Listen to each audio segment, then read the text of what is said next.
शिव महापुराण को पढ़ने के बाद में पता चला कि मणिकर्णिका घाट आज का नहीं है, अनादिकाल का है। भगवान विष्णु जी ने वहीं पर तपस्या की, वहीं पर जब उनकी तपस्या से जल निकला, जरा कंपन हुआ, उनके कान की कर्णिका गिरी और उसी से मणिकर्णिका कुंड वहां पर था।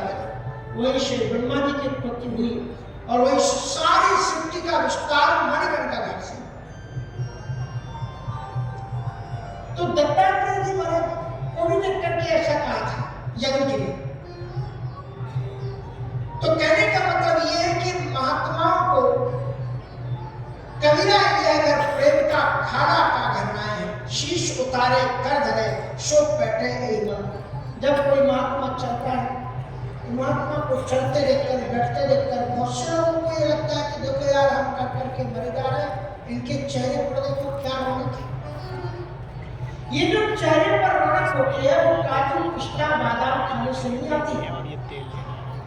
महात्मा प्रातः काल उठ के जो नियम संयम करते हैं उसका तेज उनके मुखार में दिखाता है। श्री रामचरितमानस में एक भक्त केवट है।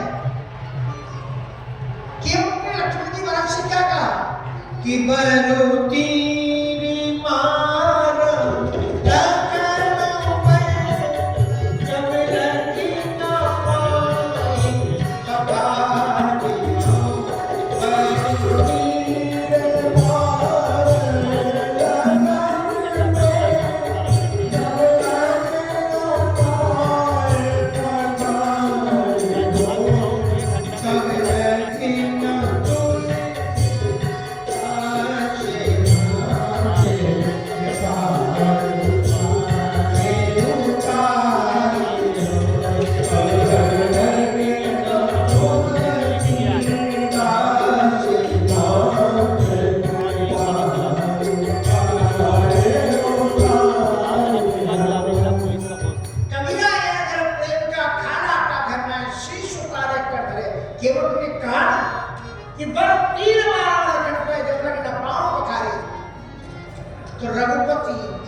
वरिवर्तक ब्रह्मतुल्यम सर्वोपरिगत प्रदम, साक्षात ब्रह्मतुल्य है और भगवद्गति प्रदान करने में सर्वोपरि है, सबसे आगे। ये नादावती जो श्रीमद् भागवत में है, ये नृवृत्ति मूलक है। जो संन्यास मार्ग में चले गए हो उनको है श्रवणम कीर्तनम वैष्णव स्मरणम पादसेवनम अर्चनम वंदनम दासम सख्यम आत्मनिवेदनम। तो ये शिव महापुराण में पहले, शिव महापुराण में भगवान शंकर जी सती जी को नादावती सुनाते हैं। जब शक्ति जी उपरती लेती है, आप लोग परम सौभाग्यशाली हो। ये भारत की परंपरा है और किसी देश में नहीं मिलेगा कि लोग भगवान के लिए, भक्ति के लिए अपने घर को त्याग करके, तो ठंडी कितनी ठंडी लगती है, और उस ठंडी में त्रिवेणी के संगम पर आकर के अपनी कुटिया बना करके संतों का सानिध्य, संतों का श्रवण, भगवत भजन ये प्राप्त करें, कितनी सौभाग्य की बात। सभी लोग नहीं कर सकते ये कल्पवास। ठाकुर जी का जब पर अनुग्रह होता है, करार वंदेवी पदारविंदम मुखार वंदेवी निवेशनतम वरस्य पत्रस्य प्रदेशयम बालम कंदम मनसा स्नामी, वो लोग ही तीर्थराज प्रयाग में आकर के सागर वृत्ति के साथ में यहाँ कल्पवास कर सकते हैं। और ये आज की परंपरा नहीं है, माघ मकर मंथन से भी नहीं है, समुद्र मंथन से भी पहले की परंपरा। समुद्र मंथन ये संयोग है कि अमृत कुंड यहां पर रखा गया, लेकिन ये समुद्र मंथन से अनादिकालीन अनिर्वचनीय परंपरा है। इसलिए अद्भुत परंपरा का संवाहन तो निवृत्ति मूलक और प्रवृत्ति मूलक। श्रीमद् भागवत की नाना भक्ति वो निवृत्ति मूलक है, मैंने जिन्होंने संन्यास ले लिया है, घर छोड़ दिया है, उनके लिए निवृत्तमान, गृहस्थी में भी निवृत्तमान हो गए। और प्रवृत्ति मूलक का मतलब ये हुआ जो घर गृहस्थी का संचालन करते हुए भी नादावती करे, वो रामचरितमानस की भक्ति है। प्रथम भगत संत निकर सिंह, दूसरा रत्नम कथा प्रचंड। और ये जो रामचरितमानस में नादावती है वो स्वामी तुलसीदास जी कहते हैं नाना पुराण निर्माणम समतम रामायण निगदितम क्वचिदन्यथोपि। वो कहां से है? तो ये भी वो स्वामी तुलसीदास जी ने मनमुखी नहीं रखी, अपने मन से नहीं रखी है। अगर आप अध्यात्म रामायण पढ़ेंगे तो अध्यात्म रामायण ये पूरी प्रथम भगत संतन कर श्रृंगार, दूसरा प्रथम कथा प्रसंगा, गुरुपद पंकज सेवा, तीसरा भगति आवाज, ये पूरी जो की तुम आपको क्रम से वही भक्तियां आपको मिल जाएगी। यद्यपि रामचरितमानस में भागवत की भी भक्तियों का भी थोड़ा सा चिंतन वाल्मीकि जी महाराज ने किया है कि श्रवणाधिक नव भक्ति गणाई। श्रवणाधिक माने श्रवणम कीर्तनम विष्णु स्मरणम पादसेवनम।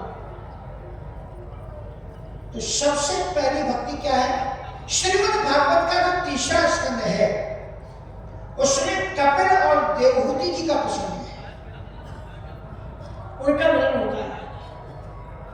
श्री देवहूति जी अपने घर में खुद उनकी कोख से साक्षात भगवान का अवतार हुआ है, साथ को जब प्रकट खाना तत्व विचार निपुण भगवान ऐसे श्री कपिल देव जी को श्रेष्ठ आसन पर बैठा करके उसे सत्संग सुना। देखो कल्पवास आपका तभी सार्थक है कि मंत्र का जाप करो, यहां साधना करो, जप करो, तप करो, त्रिवेणी का स्नान करो, अक्षर भगवान का दर्शन करो, लेकिन साथ साथ में नित्य प्रति सत्संग श्रवण करो। यहां पर आपको गंगा जी दिखलाई पड़ती है, जमुना जी दिखलाई पड़ती है, लेकिन सरस्वती जी को आपने देखा है क्या? नहीं देखा। क्योंकि जब भरत जी आते तो भरत जी के डर से सरस्वती जी छुप गए।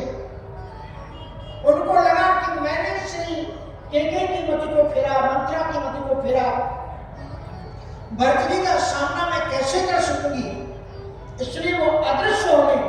और तब उन्होंने कहा कि ये जो माघ मास है, ये जो कुंभ मेला है, इसमें सरस्वती जी हर एक शिविर में राम भगत लेते भवन में आई, शिविर शारद आवत धाई, हर एक शिविर से गंगा जी को आया। सरस्वती जी यहाँ बह गई। इसलिए तीनों नदियों के स्नान का फल आपको तभी मिलेगा जब आप उसके साथ साथ में कथा सुनो। रामचरितमानस में 2 सरस्वती दी। आपने कभी चिंतन किया? 2 सरस्वती। एक सरस्वती वो है जब भरत जी राम जी को मनाने के लिए जा रहे हैं, तब देवताओं ने सोचा कहीं भरत जी राम भरत सेवक बस आए, राम सेवक के वशीभूत हैं और अपनी प्रतिज्ञा को छोड़ करके कहीं वापस ना लौटाए। अगर कहीं वापस लौटाए तो रावण का वध कैसे हो? इसलिए सबने सरस्वती जी को पुकारा कि आप आओ, कृपा करो और ऐसी कृपा करो कि ऐसी मति आप भरत को दे दो कि रामाय भरताय भेंट ना हुई, जिससे कि राम जी और भरत जी की भेंट ना हो। सरस्वती जी ने खूब फटकारा। इंद्र को बहुत फटकारते हुए कहा कि ऊंचे निवास नीचे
गोस्वामी कहते हैं ना कि अगर आपको बुद्धि चाहिए तो किसका आप करोगे, बोलो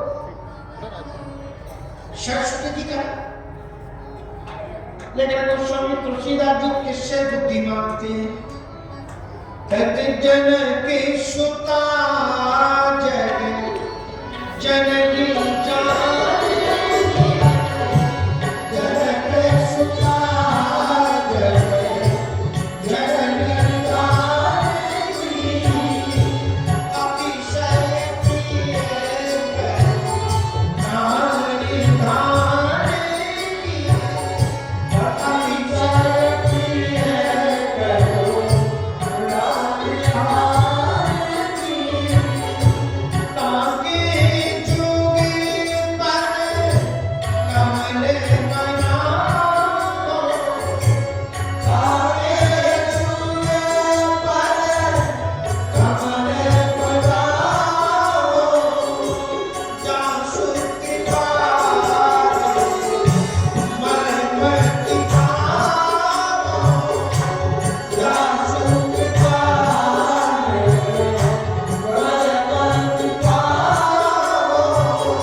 अतिशय प्रिय करुणा निधान की, ताके जुगपद कमल मनावो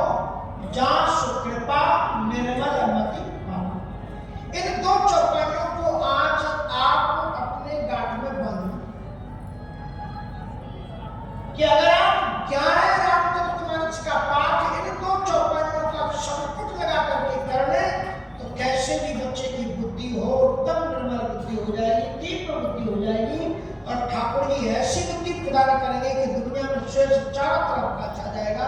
मैंने बड़ी निष्ठा के साथ में इन 2 चौपाइयों को शब्द लगा करके पाठ किया। आज तक भी पाठ करता हूँ तो ये 2 चौपाइयां ही मेरे शब्द में रहती। एक बात और भी बता दूं क्रम में कि चौपाई का मतलब एक चौपाई नहीं होता है। चौपाई का अर्थ तो जानते हो नहीं जानते? चौपाई का अर्थ होता है 4 पाई होती है। 4 पाई क्यों कहते हैं? क्योंकि उसके 4 पांव होते हैं, इसलिए वो 4 पाई कहलाते हैं।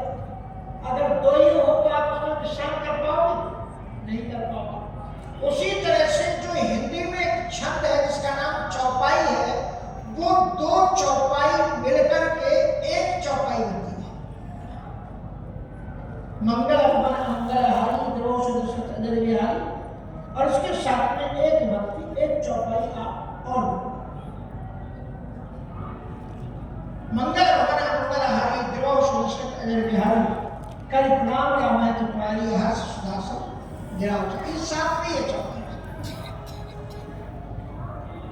तो इस प्रकार से या फिर आप दीन दयाल वृद्ध संभारी हर कोई भी चौपाई एक चौपाई के साथ में जब जोड़ोगे तभी चौपाई बनेगी। एक चौपाई कहने से वो चौपाई नहीं होती। जैसे आपने मंगल भवन अमंगलहारी द्रोष तो 2 ही पाई हुई थी, 4 नहीं, चौपाई नहीं होगी। छंद भी आप देखोगे तो 2 चौपाइयों को मिलाकर के ही एक चौपाई कहलाती है। तो इस प्रकार से ये बड़ी महत्वपूर्ण 2 चौपाइयां हैं। तो बड़ी सुंदर भक्ति सुना रहे भगवान श्री राम। प्रथम भगति शंकर का भगवान श्री राम जी कहते हैं सबरी सकल प्रकार भगति दृढ़ तोरी। भक्ति के जितने भी प्रकार हैं तुम्हारे अंदर में दृढ़ता से विद्यमान है। तो कौन से भक्ति के प्रकार है? कहते सत्संग। कपिल देव जी महाराज जब देवहूति कपिल देव जी से पूछती हैं कि इस संसार से निवृत्ति कैसे हो, जड़ और चेतन क्या है, तब वो कहते हैं तीनों योगों में बताए अत्यंत प्रतिरेश दुख सुख से चाह, जिससे तुम्हारी दुख सुख दोनों से ऊपर की हो जाए वो करना है तुम्हें। उसमें भी कहते हैं कि जो भक्ति मार्ग है, भक्ति योग, ज्ञान योग, कर्म योग और भक्ति योग, उसमें भी कहते हैं भक्ति योग सर्वश्रेष्ठ योग है। बिना इस भक्ति योग की कोई मेरी प्राप्ति कर नहीं सकता। और उस भक्ति योग को